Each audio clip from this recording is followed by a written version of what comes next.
안녕하세요. 저는 결혼한 지 3년 된 30대 주부입니다. 분수도 모르는 신우와 그런 신우를 감싸고 도는 남편과 시부모님 때문에 결국 이혼했습니다. 제 직업은 결혼식 사진 촬영을 전문으로 하는 사진작가입니다. 남편과는 지인의 소개로 만났고요. 평일보다는 주말이 바쁜 제 입장에선 연애를 하는 게 쉬운 편은 아니어서 솔직히 말하면 거의 포기 상태였거든요. 그럼에도 불구하고 최대한 제 일정에 맞춰서 만나려고 노력하는 남편의 태도에 제 마음에 문을 열게 되었습니다. 남편은 성격이 둥글둥글하고 주변 사람들을 배려하는 마음이 예쁜 사람입니다. 그래서 이런 남자와 결혼하면 평생 행복하겠다는 확신이 있었어요. 그럼에도 불구하고 결혼이 확실시되기 전까지는 남편의 부모님이나 가족을 만난 적이 없습니다. 거창한 이유는 아니었지만 괜히 만나서 정들었는데 헤어지기라도 하면 가슴 아프잖아요. 본격적으로 결혼 이야기가 나오고서야 처음 뵈러 가게 되었어요. 남자친구 부모님은 은퇴 후 연금으로 생활을 하고 계셨습니다. 재산이 많은 편은 아니라고 했어요. 소위 모범생이었던 남편은 부모님 속 한번 썩이지 않고 대학 졸업 후 직장에 취직하는 정도를 거웠지만 문제는 신우였습니다.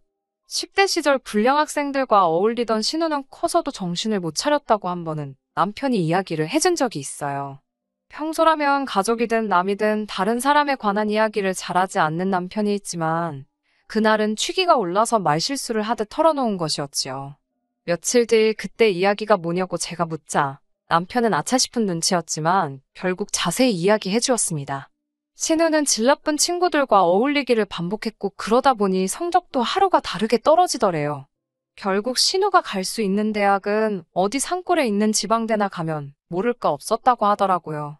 그나마도 시부모님은 학비를 내줄 테니 어느 학교라도 가라고 하셨지만 신우는 서울을 떠나서 살기 싫다며 안 간다고 했다더군요. 그리고선 여러 가지 직업을 전전했답니다. 네일아트를 해보고 싶대서 몇백을 들여 가르쳤더니 갑자기 미용을 하겠다고 하고 그렇게 또 까먹은 돈이 상당했다고 해요. 어느 날 갑자기 옷 장사를 하겠다며 시부모님이 사는 아파트 단지 내 상가에 새를 얻어 옷을 팔다 그나마도 6개월 만에 때려쳤고요. 지금은 카페를 차려달라며 어지간히 시부모님을 들들 볶는 상태라고 했어요. 자기 여동생인데도 신랄하게 까는 남편의 모습을 보니 본인도 어지간히 이 상황이 갑갑하고 짜증나나 보다 싶더라고요. 아무튼 상황이 그렇다 보니 시부모님께서 여유가 있을 리가 만무했지요.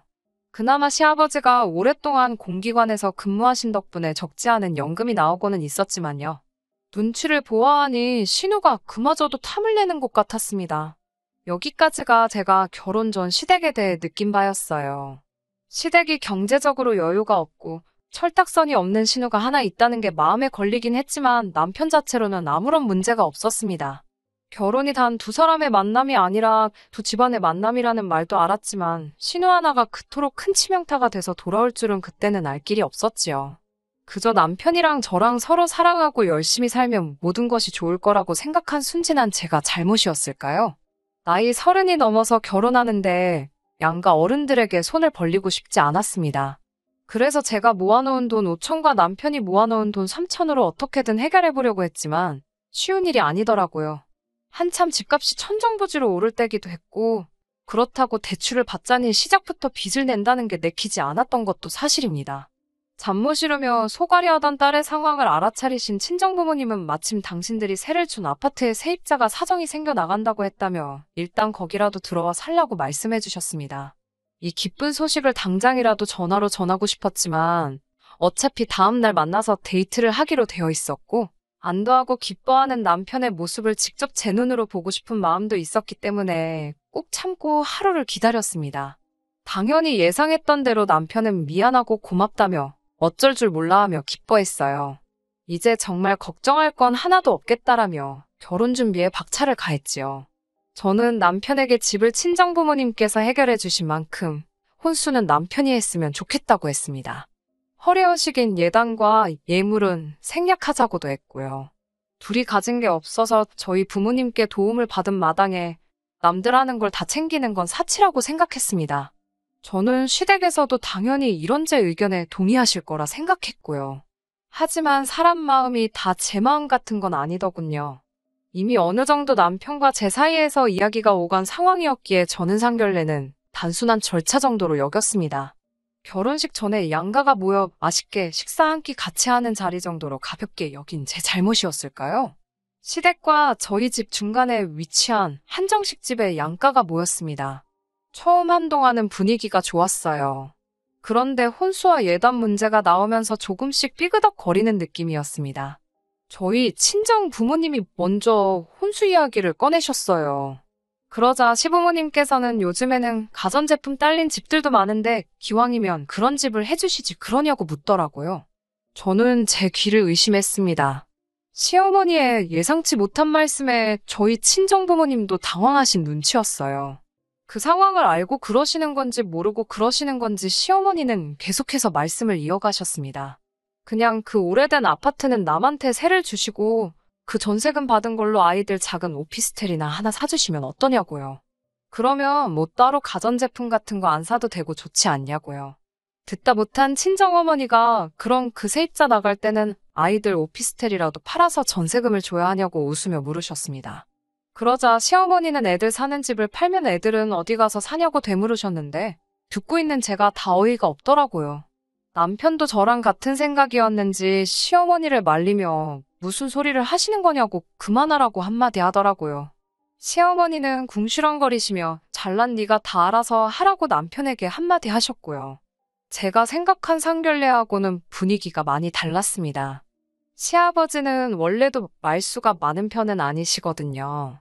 그래서 그날도 그냥 허허 웃고만 계시고 아니면 저희 아버지랑 가볍게 다른 주제로 대화만 몇 마디 나누시는데 그치셨습니다.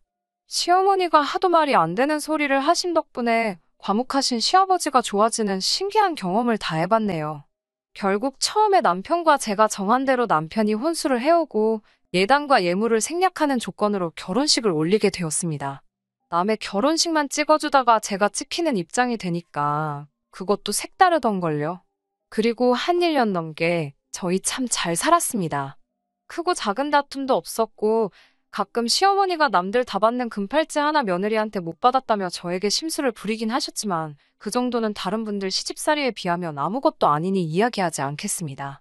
업계에서는 사진작가로 점점 유명해졌고 결혼식 사진뿐만 아니라 행사나 연예인 사진까지 촬영하는 등 커리어도 넓어지는 시기였어요. 덕분에 돈도 점점 많이 벌려서 한 달에 1,000만 원도 거뜬히 넘기는 날이 많아지기 시작했지요. 그렇지만 제대로 된 명품백 하나 사본 적이 없습니다. 그저 하루빨리 돈을 모아서 제대로 된 우리 집을 갖게 되는 게 제 가장 큰 목표였으니까요. 그런데 하루는 시어머니께서 연락을 해오셨습니다. 용건 없이 연락하실 분이 아니기에 약간 긴장한 채로 전화를 받게 되었어요. 평소와는 달리 밝고 다정한 목소리에서 저는 오히려 불안을 느낄 정도였습니다. 시어머니는 요새 일이 그렇게 잘 되냐며 문을 띄우셨어요. 결국 돈 이야기를 하려고 전화를 거셨더라고요. 신우가 꽃집을 차리고 싶어 하는데 혹시 좀 보태줄 수 있겠냐 그러시길래 안 된다고 딱 잘라서 말씀드렸습니다. 저는 직업상 대출도 안 나오고 당장 어떤 일이 생길지 모르기 때문에 큰 돈을 쓸 수 있는 상황이 못 된다고요. 그제서야 평소의 목소리로 돌아온 시어머니께서 자린고비가 따로 없다며 한 번을 애교스럽게 내 어머님 하는 법이 없다고 싫은 소리를 하곤 전화를 끊으셨어요. 사실 이런 식의 전화는 한두 번이 아닙니다. 늘 돈 좀 달라, 뭐 사달라 연락을 해오시고요. 실제로 제가 해드린 적은 한 번도 없어요. 그런데도 지치지 않고 해오시는 시어머니가 때로는 귀엽게 느껴질 정도로 저도 내공이 단련된 상태였기 때문에 그날도 시어머니의 단순한 투정 정도만 생각했습니다. 당연히 이런 일로 이혼을 생각한 것도 아니고요. 제가 이혼을 결심하게 된 건 바로 신우 때문입니다. 단순히 제가 올케라서 그런 건지 아니면 무슨 이유가 있어서인지 신우는 늘 저에게 적대적이었어요. 처음 결혼 전 신우를 한두 번 정도 만난 적이 있었는데 그때 저에 대한 개인적인 것들을 물어왔습니다. 저는 대답할 수 있는 선에선 솔직히 말해주면서 언니로서 작은 조언 같은 걸 몇 개 한 적이 있어요. 정말 단순한 영어 공부 열심히 해라. 진짜 하고 싶은 게 뭔지 궁리해봐라 그런 것들요. 그런데 남편 말이 신우가 그 이후로 저를 너무 미워하고 불편해한다더군요. 솔직히 어이없고 이해는 안 되었지만 가는 사람 잡아서 뭐하나요. 저도 그렇게 신우랑 적당히 거리를 두고 살았기에 그동안 크게 미워할 일도 좋아할 일도 없었습니다. 따라서 그런 신우 때문에 제 결혼 생활이 파탄날 거라곤 짐작조차 하지 못했지요. 하루는 신우가 저에게 연락을 해왔습니다. 결혼하고 정말 처음으로 신우한테 먼저 전화가 온 거였기 때문에 놀랍고 반가운 마음이 반반이었어요. 아가씨 무슨 일이냐고 물으니 신우가 한껏 자신만만한 목소리라고 할까요? 자기 결혼할 사람이 생겼는데 저에게 제일 먼저 말해주고 싶었답니다. 저는 제가 신우에게 그렇게 의미 있는 사람일 거라고는 생각도 못했기에 또 한 번 놀랍고 반가웠지요. 뭐 하는 사람이냐고 물으니 해외에서 살다가 얼마 전 국내 굴지에 대기업에 입사한 미남이라고 하더군요. 자기 입으로 남자친구를 그렇게 묘사하는 것조차 너무 귀엽던걸요. 어디서 살다 온 사람이냐고 물으니 또 마침 제가 대학 시절 유학하던 그 지역이더라고요. 세상이 이렇게 넓은데 이런 우연이 있나 싶어서 반가웠어요. 저는 신우에게 언제 한번 오빠랑 해서 넷이 밥이나 먹자고 했습니다. 사실 신우가 저를 싫어한다고 해서 거리를 둔 거지. 저는 여동생도 언니도 없었기 때문에 여자 자매가 하나 있으면 좋겠다고 늘 생각했었거든요. 이 기회를 통해 신우와 친해지면 좋을 것 같다는 생각도 했네요. 얼마 후 저와 남편, 신우와 신우 남자친구까지 넷이서 서울 시내에 있는 퓨전 레스토랑에서 만나게 되었습니다. 그런데 그 자리에서 전 좀 이상한 느낌을 받았어요. 아무래도 그 넓은 미국 땅에서 같은 지역이라니 생각할수록 신기하고 반갑더라고요. 제가 먼저 신우 남자친구에게 말을 걸었습니다. 그 지역에 있어 봤다면 충분히 알 법한 그런 것들이요. 어디 학교 샌드위치가 맛있지 않냐든가. 게다가 대화하다 보니 제가 교환학생으로 갔던 대학을 그 사람도 졸업했더라고요. 그런데 제가 반가운 마음에 학교 이야기를 몇 가지 물었는데 신우 남자친구가 시원하게 대답을 못하더라고요. 잘 모르겠다던가 기억이 잘 안 난다는 말로 두리뭉실 넘어가는 기분이었습니다. 그러면 안 되는데 제 마음속에서 의심이 스멀스멀 피어오르더라고요. 저는 신우 남자친구에게 그런 걸 묻지 않고 대신 두 사람이 어떻게 만난 건지 뭐 그런 시시콜콜한 연애사를 들어주며 식사를 하고 즐거운 시간을 보냈습니다. 남편은 그렇게 신우가 싫다고 했으면서도 막상 여동생이 결혼할 남자라고 데리고 와서 그런지 기분이 좋은 눈치였어요.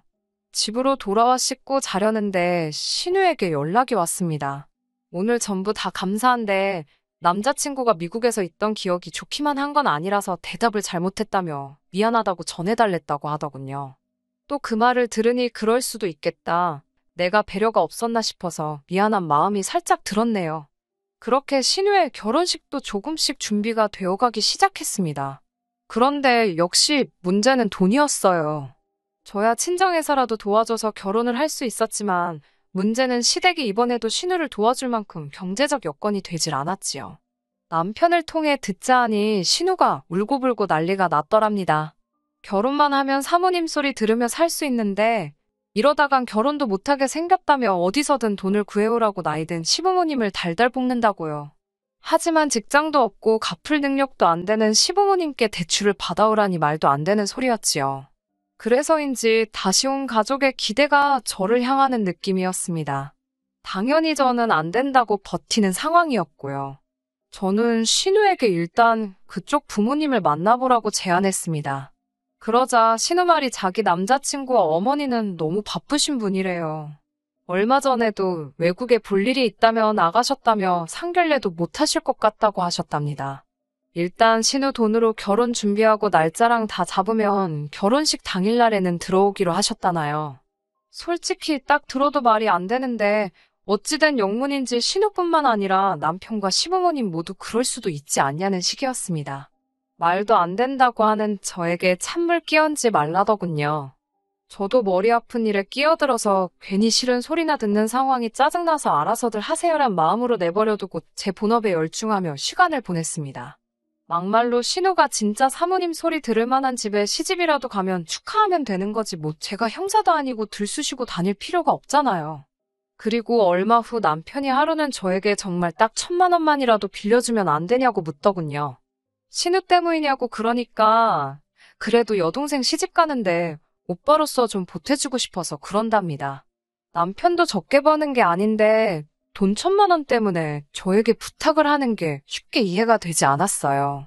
모아둔 돈을 다 어쨌냐고 물으니 얼버무렸고 추궁을 하니 실토를 하더군요.